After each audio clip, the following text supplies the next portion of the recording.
ನಮಸ್ಕಾರ, ನಾನು ಸುಮಾ. ಇವತ್ತಿನ ವಿಡಿಯೋದಲ್ಲಿ ಟೊಮೊಟೊ ಹಾಕಿಬಿಟ್ಟು ರಸ ಮಾಡ್ತಾಯಿದ್ದೀನಿ. ಕೇವಲ 10 ನಿಮಿಷದಲ್ಲಿ ಸಹ ಮಾಡ್ಕೋಬೋದು. ಹಾಗೆ ನನ್ನ ಚಾನಲನ್ನು ಫಸ್ಟ್ ಟೈಮ್ ಯಾರೆಲ್ಲ ನೋಡ್ತಾ ಇದ್ದೀರಾ ದಯವಿಟ್ಟು ಸಬ್ಸ್ಕ್ರೈಬ್ ಮಾಡ್ಕೊಳ್ಳಿ. ಹಾಗೆ ಒಂದು ಲೈಕ್ ಮಾಡಿ, ಕಾಮೆಂಟ್ ಮಾಡಿ, ಶೇರ್ ಮಾಡಿ. ತುಂಬಾ ಟೇಸ್ಟಿಯಾಗೂ ಸಹ ಇರುತ್ತೆ, ಸಿಂಪಲಾಗೂ ಸಹ ಮಾಡ್ಕೋಬೋದು. 4 ರಿಂದ 5 ಟೊಮೊಟೊ ಇದ್ದರೆ ಸಾಕು. ಒಂದು ಸತಿ ಟ್ರೈ ಮಾಡಿ, ತುಂಬ ಚೆನ್ನಾಗಿರುತ್ತೆ. ಈ ಮಳೆಗೆ ಚಳಿಗೆ ತುಂಬಾ ಚೆನ್ನಾಗಿರುತ್ತೆ, ಟೇಸ್ಟಿಯಾಗೂ ಸಹ ಇರುತ್ತೆ, ಆರೋಗ್ಯಕ್ಕೂ ಅಷ್ಟೇ ಒಳ್ಳೆಯದು. ಮೆಣಸು ಮತ್ತು ಜೀರಿಗೆ ಉಪಯೋಗಿಸಿರೋದ್ರಿಂದ. ಈಗ ನೋಡಿ, ಮೊದಲಿಗೆ ಒಂದು ಬಾಣಲಿಯನ್ನು ಇಟ್ಕೊಂಡಿದ್ದೀನಿ.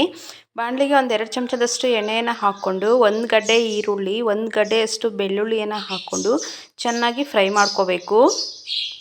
ಸ್ವಲ್ಪ ಕಲರ್ ಚೇಂಜ್ ಆಗೋವರೆಗೂ ಫ್ರೈ ಮಾಡ್ಕೋಬೇಕು. ಮೆಣಸು ಹಾಕೋದ್ರಿಂದ ಚಳಿಗೆಲ್ಲನೂ ತುಂಬಾ ಒಳ್ಳೆಯದು. ನೋಡಿ, ಈಗ 4 ಟೊಮೊಟೊವನ್ನು ಕಟ್ ಮಾಡ್ಕೊಂಡಿದ್ದೀನಿ. ಸಣ್ಣ ಟೊಮೊಟೊ ಮೀಡಿಯಮ್ ಆಗಿರುವಂತಹ 4 ಟೊಮೊಟೊನ ಕಟ್ ಮಾಡಿಕೊಂಡು ಅದನ್ನು ಅಷ್ಟೇ ಅದರ ಹಾಕ್ಕೊಂಡು ಸ್ವಲ್ಪ ಫ್ರೈ ಮಾಡ್ಕೋಬೇಕು ಚೆನ್ನಾಗಿ. ಒಂದು ಅರ್ಧ ಭಾಗದಷ್ಟು ಫ್ರೈ ಆಗಿದೆ ಅಂದಾಗ ಒಂದು 5 ರಿಂದ 6 ಒಣಗಿದ ಮೆಣಸಿನಕಾಯಿನ ಹಾಕ್ಕೊತಾ ಇದ್ದೀನಿ. ನಿಮ್ಮ ಖಾರಕ್ಕೆ ನೋಡಿಕೊಂಡು ಹಾಕ್ಕೋಬೋದು. ಖಾರ ಜಾಸ್ತಿ ಬೇಕಂದರೆ ಸ್ವಲ್ಪ ಜಾಸ್ತಿನೇ ಹಾಕ್ಕೋಬೋದು, ಕಡಿಮೆ ಬೇಕಂದರೆ ಸ್ವಲ್ಪ ಕಡಿಮೆನೇ ಹಾಕ್ಕೋಬೋದು. ಒಂದು ಸಣ್ಣ ನಿಂಬೆಹಣ್ಣು ಗಾತ್ರದಷ್ಟು ಹುಣಸೆಹಣ್ಣು, ಟೊಮೊಟೊ ಹಾಕಿರ್ತೀವಿ ಹುಳಿ ಇರುತ್ತೆ, ಅದಕ್ಕೆ ಸ್ವಲ್ಪ ಹುಣಸೆಹಣ್ಣು, ಅದಕ್ಕೆ 1 ಚಮಚದಷ್ಟು ಜೀರಿಗೆ, ಅರ್ಧ ಟೀ ಚಮಚದಷ್ಟು ಕಾಳು ಮೆಣಸು ಈಟು, ಅದರಿಂದ ಸ್ವಲ್ಪ ಕಡಿಮೆ ಹಾಕ್ಕೊತಾ ಇದ್ದೀನಿ. ಹಾಕ್ಕೊಂಡು ಅದನ್ನು ಅಷ್ಟೇ ಚೆನ್ನಾಗಿ ಫ್ರೈ ಮಾಡ್ಕೋಬೇಕು. ಚೆನ್ನಾಗಿ ಟೊಮೊಟೊ ಮೆತ್ತಗೆ ಆಗೋವರೆಗೂ ಚೆನ್ನಾಗಿ ಫ್ರೈ ಮಾಡ್ಕೋಬೇಕು. ಈಗ ನೋಡಿ, ಫ್ರೈ ಆಗಿದೆ. ಈಗ ರುಚಿಗೆ ತಕ್ಕಷ್ಟು ಉಪ್ಪನ್ನು ಹಾಕ್ಕೊಂಡು ಒಂದು ಸತಿ ಎಲ್ಲ ಮಿಕ್ಸ್ ಮಾಡ್ಕೊತಾ ಇದ್ದೀನಿ.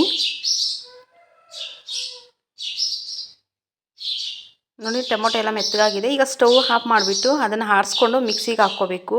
ಟೊಮೊಟೊ ಎಲ್ಲ ಆರಿದ್ಮೇಲೆ ಮಿಕ್ಸಿಗೆ ಹಾಕ್ಕೋಬೇಕು. ನುಣ್ಣಕ್ಕೆ ರುಬ್ಕೊಂಡಿರ್ತೀನಿ ನಾನು.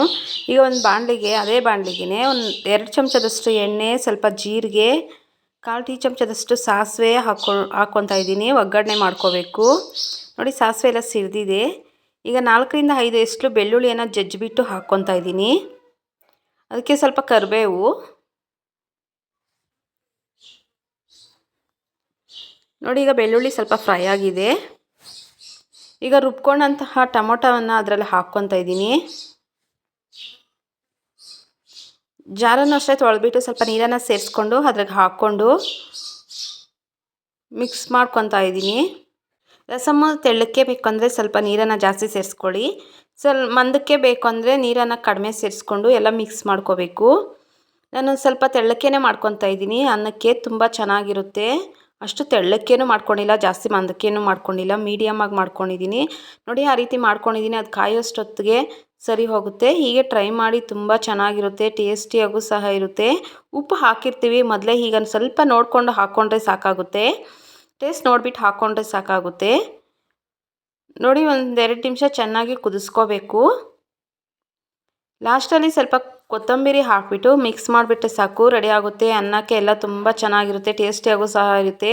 ಈ ಮಳೆಗಾಲದಲ್ಲಿ ಮಳೆಗೆ ತುಂಬಾ ಚೆನ್ನಾಗಿರುತ್ತೆ. ಒಂದು ಸತಿ ಟ್ರೈ ಮಾಡಿ. ಹಾಗೆ ನನ್ನ ಚಾನಲನ್ನು ಫಸ್ಟ್ ಟೈಮ್ ಯಾರೆಲ್ಲ ನೋಡ್ತಾ ಇದ್ದೀರಾ ಪ್ಲೀಸ್ ದಯವಿಟ್ಟು ಸಬ್ಸ್ಕ್ರೈಬ್ ಮಾಡ್ಕೊಳ್ಳಿ. ಹಾಗೆ ಒಂದು ಲೈಕ್ ಮಾಡಿ, ಕಾಮೆಂಟ್ ಮಾಡಿ, ಶೇರ್ ಮಾಡಿ. Thank you for the watching.